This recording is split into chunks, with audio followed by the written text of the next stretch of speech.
Welcome to Raji Murali vlogs channel. நம்ம அந்த பதிவில் பார்க்க போகிறோம் சக்தி வழிபாடு. அதில் அடுத்த தலைப்பு திரிபுர பைரவி தேவி பகுதி 9. இதுக்கு முன்னாடி 8 பதிவுகள் போட்டிருக்கேன். நம்ம பிளேலிஸ்ட்டில் முதலேருந்து பாருங்கள், பார்க்காதவங்க மற்ற பதிவுகளையும் பாருங்கள், மற்றவங்களுக்கு ஷேர் பண்ணுங்கள், தெரிஞ்சுக்கட்டும். திரிபுர பைரவி தேவி தச மகா வித்யா தேவிகளுள் 5ஆம் தேவியாக போற்றப்படுபவள் இவள். பைரவம் என்றால் அச்சமூட்டுதல் என்று பொருள்படும். இத்தேவி தவம் செய்பவள்.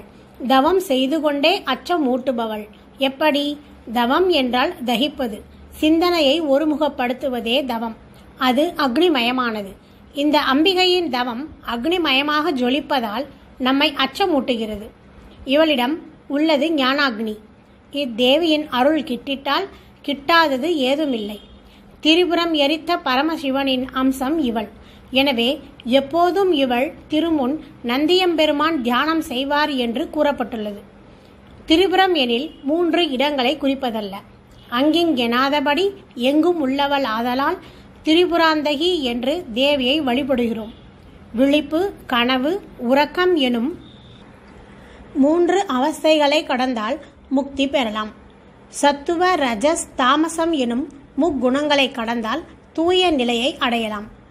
கால, தேச, வர்த்தமானம் எனும் 3ஐயும் கடந்தால் நித்தியத்துவத்தை உணரலாம். இவற்றை உணர்த்தவே திரிபுர பைரவியாக பேரெழில் கோலம் கொண்டு உள்ளாள் தேவி. ஒருமுறை ஹிரண்யாட்சன் பல்லாண்டுகள் தவம் செய்து ஈசனின் 3வது கண்ணையே சிவ அனுகிரகத்தால் புதல்வனாக பெற்றான். அவன் பெற்ற வரங்கள் அநேகம். 3000 கோடி கல்பகாலம் தனக்கு யமனால் ஆபத்து நேரக்கூடாது. பிரம்மா, விஷ்ணு, இந்திரன் போன்ற தேவர்கள் தம்மை வெற்றி கொள்ளக்கூடாது என்றெல்லாம் அவன் வரம் பெற்றான். அவ்வரங்களை தந்த பகவான், இவன் பல குற்றங்கள் செய்வான், ஆயினும் இவனை நான் சம்ஹாரம் செய்ய மாட்டேன். பார்வதி தேவியை காம நோக்குடன் இவன் நெருங்கும்போது அவன் கொழுப்பை அடக்கி நல்வழிப்படுத்துவேன் என்று பேரருளும் புரிந்தார்.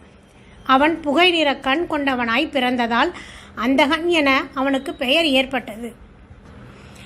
அவன் ஒருமுறை தேவர்களை ஜெயித்து மந்திரமலையில் வசிக்கும் பார்வதி தேவியை அபகரிக்க பல கோடி அசுரர்களுடன் சென்றான். அவனை எதிர்த்து போராடிய நந்தியம்பெருமானையும் பிரதம கணங்களையும் போராடி ஜெயித்து விரட்டினான். அதனால் கோபமுற்ற ஈசன் சூலத்தை ஏந்தி அந்தகனுடன் போரிட்டார். அந்த போர் 2 யாமம் நிகழ்ந்தது. பின் அவனை சூலத்தின் முனை முதுகை பிளந்து கொண்டு மேல் வருமாறு அவன் மார்பில் குத்தி குடை போல் அவனை தூக்கினார். இவ்வாறு அவன் தலை மீது சூலத்தில் தொங்கும்போது வஜ்ரம் போன்ற தன் கதையினால் ஈசனின் சிரத்தை தாக்கினான். அவர் சிரத்திலிருந்து இரத்தம் அருவி போல் கொட்டியது. இரத்த பீஜன் என்ற அசுரனை தேவி அழித்தபோது அவன் உடலிலிருந்து தெரித்த இரத்த துளிகளில் இருந்து இரத்த பீஜன் தோன்றியது போல் ஈசனின் இரத்த துளிகளில் இருந்து 8 திசைகளிலும் 8 பைரவர்கள் தோன்றிக் கொண்டே இருந்தனர். அவர்கள் அனைத்து அசுரர்களையும் பஸ்மமாக்கினர். பின் சூலத்தில் தொங்கும் அந்தகாசுரனை சிவன் 1000 வருடங்கள் வெயிலில் காய வைத்தும் மழையில் நனைய வைத்தும் காற்றால் வற்றச் செய்தும் துன்புறுத்தினார். அவ்வாறு செய்யும் போது அவன் உடலில் இருந்து கோடிக்கணக்கான அசுரர்கள் தோன்ற ஆரம்பித்தனர். அந்நிலையிலும் அவன் ஈசனிடம், நான் மேலே உள்ளேன், நீங்கள் கீழே உள்ளீர்கள், ஆக நானே வெற்றி பெற்றவன் என்று கூறிக்கொண்டிருந்தான். அதை கேட்ட ஈசன், பார்வதி தேவியை தவிர வேறு என்ன வரம் வேண்டும் என்று கேள் என்றார். அதற்கு அந்தகன், ஈசனே, நான் தேவியை அபகரிக்க நினைத்த பாவம் என்னை விட்டு அகல வேண்டும். தாங்கள் என் தந்தை, ஜகத்தையே படைத்த பார்வதி என் தாய். நான் தங்களின் புதல்வன். நான் உங்கள் கணங்களுள் ஒருவனாக இருந்து தங்களுக்கு திருத்தொண்டாற்ற வேண்டும் என்றார். கருணையே வடிவான ஈசன் அவனை சூலத்தினின்றும் விடுவித்து மிருத சஞ்சீவினி மந்திரத்தை ஜபம் செய்து அவன் மார்பில் ஊத அவன் காயங்கள் இன்றி பொது பொலிவுடன் நற்தேகம் பெற்றான். அவனுக்கு ஈசன் பிருங்கி என்று பெயரிட்டார். அந்த சமயத்தில் பார்வதி தேவி அங்கு வர பிருங்கி அவளிடம் காலில் விழுந்து மன்னிப்பு கேட்டார். இந்த சம்பவம் நிகழ்ந்த இடம் திருக்கோவலூர். ஈசன் வீராட்டநாதர், தேவி சிவானந்த வள்ளி. ஈசனின் இரத்தத்திலிருந்து தோன்றிய பைரவர்கள் ஈசனை நோக்கி, நாங்கள் என்ன செய்ய வேண்டும்? கட்டளையிடுங்கள் என்று அடிபணிந்து நிற்க, நீங்கள் என் இரத்தத்திலிருந்து தோன்றியதால் என் அம்சம் கொண்டவர்கள். அவரவர்களும் மலைகளில் தங்கி ஆலயம் கொள்ளுங்கள் என்று கூறி தேவியை பார்த்து கூறினார். இந்த பைரவர்கள் எவ்வாறு உருவம் பெற்றிருக்கின்றனரோ அவ்வாறே நீயும் உருமாறி இவர்களுடன் திருவருள் புரிவாயாக. இவர்கள் என்னை விட வேறானவர்கள் என்ற எண்ணமே உனக்கு தோன்றக்கூடாது. இவர்கள் அனைவரும் நானே. இது சத்தியம், சத்தியம் என்று கூறினார். பின் பைரவர்களை பார்த்து, இவள் இமயமலை அரசனின் புதல்வி. கருநிறம் கொண்டிருப்பதால் காளி என்றும் வணங்கப்படுபவள். இவளை நான் ரகசியமாக பாதுகாப்பதால் குஹ்யா என்றும் அழைக்கப்படுபவள். அவள் அந்த ரூபத்தை விட்டு உங்களைப் போன்றே பைரவி ரூபம் கொண்டு உங்கள் சக்திகளாக திகழ்வாள் என்று கூறி திரிபுர பைரவியின் 32 அட்சர மந்திரத்தை அவர்களுக்கு உபதேசம் செய்து அருளினார். அதன்படியே குரோதன் முதலான பெயர்களை தங்களுக்கு வைத்துக்கொண்டு அவர்கள் தவம் செய்தனர். பரமனின் ஆக்ஞையால் தேவியும் பைரவியாகி அவரவர் சக்தியாய் திகழ்ந்தாள். இதன் சிறப்பை தேவி மகாத்மியம் கூறுகிறது. அந்த 64 பைரவர்களின் திருப்பெயர்களையும் பைரவிகளின் திருநாமங்களையும் அறிவோம்.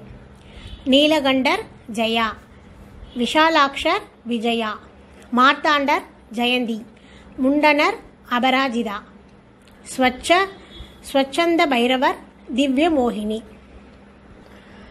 அதிசந்துஷ்டர் மகா, கேசரர் சித்த மோகினி, சம்ஹாரர் கணேஸ்வர, விஸ்வரூபர் பிரேதாசனி, பிருபாஷர் டாஹினி, நானாரூபர் காளி, பரமர் காலராத்திரி, தண்டகர்ணர் நிசாசரி, சுதபாத்ரர் டங்காரி, கிரீடனர் பேதால்ய, உன்மத்தர் ஹூங்காரி, மேகநாதர் ஊர்த்வகேஷி, மனோவேகர் பிருபாக்ஷி, க்ஷேத்ரபாலகர் சுஷ்காங்கி, கராலர் நரபோஜினி, நிர்பயர் பட்காரி, பிசிதர் வீரபத்ரா, பிரேக்ஷதர் தூம்ராக்ஷி, லோகாபாலர் கலஹப்பிரியா, கதாதரர் கோரரக்தாக்ஷி, வஜ்ரஹஸ்தர்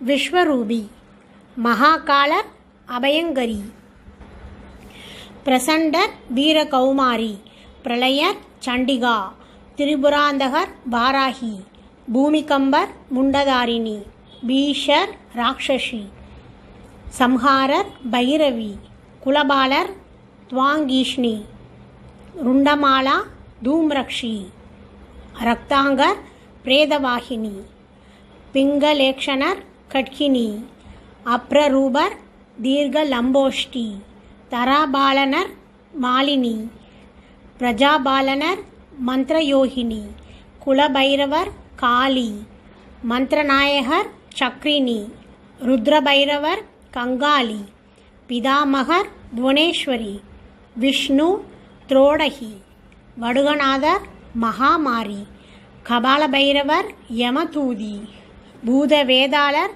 காளி, திரிநேத்ரர் கேசினி, திரிபுராந்தகர் மர்த்தினி, வரதர் ரோமாஜங்கா, பர்வதவாகனர் நிர்வாணி, சசிவாகனர் விஷாலி, கபாலபூஷணர் கார்முகி, சர்வஜ்ஞர் தோர்த்தியம்பா, சர்வதேவர் அதோமுகி, ஈசானர் முண்டாக்ரதாரிணி, சர்வபூதர் வியாக்ரிணி, கோரநாதர் தூங்ஷினி, பயங்கரர் பிரேதரூபிணி, புக்தி முக்தி பலப்பிரதர் தூர்ஜா, காலாக்னி ஷௌர்யா, மகாரௌத்ரர் கராலி, தக்ஷிணாபிஸ்தர் விஸ்வலிங்கினி.